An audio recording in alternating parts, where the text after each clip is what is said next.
Malkangiri SDJM court रे हाजर हेले मालकानगिरी जिलार पूर्वतन जिलापाल मनीष अग्रवाल 50,000 टंकार दुईटी सिक्यूरीटी बदल में मनीष अग्रवाल को जमीन देले मालकानगिरी एसडीजेएम कोर्ट। जिलापाल तत्कालीन पीए देवनारायण पंडा मृत्यु घटना आईएएस मनीष अग्रवाल को मुख्य अभियुक्त भाव में दर्शाई। पूर्व मालकानगिरी एसडीजेएम कोर्ट तांको बारंबार समन जारी करथिले मध्य मनीष अग्रवाल कोर्ट रे हाजर होई नथिले। शेषे सुप्रीम कोर्ट रु अग्रिम जमीन नहीं मालकानगिरी एसडीजेएम कोर्ट रे हाजर होइचंते मनीष अग्रवाल एवं तांको जमीन मध्य मिली जाइछि।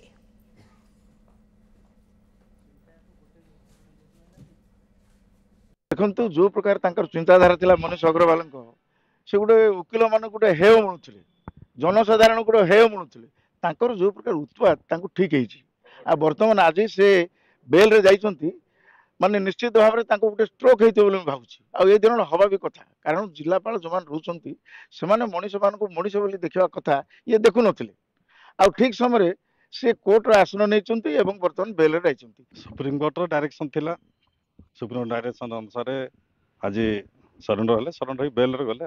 सुप्रीम कोर्ट डायरेक्शन देइथिला जे सी जो एंटीसिपेट बेल अप्लाई करथिले से बेल ऊपर ताको इंटरिम बेल मिलिछि। से इंटरिम बेल जोटा मिलिथिला ताको डायरेक्शन थिला से मे भी बेल रे जाई परिबे इंटरिम बेल रे। सी आज सुप्रीम कोर्ट सम्मान देके आज बेल रे जाइछन।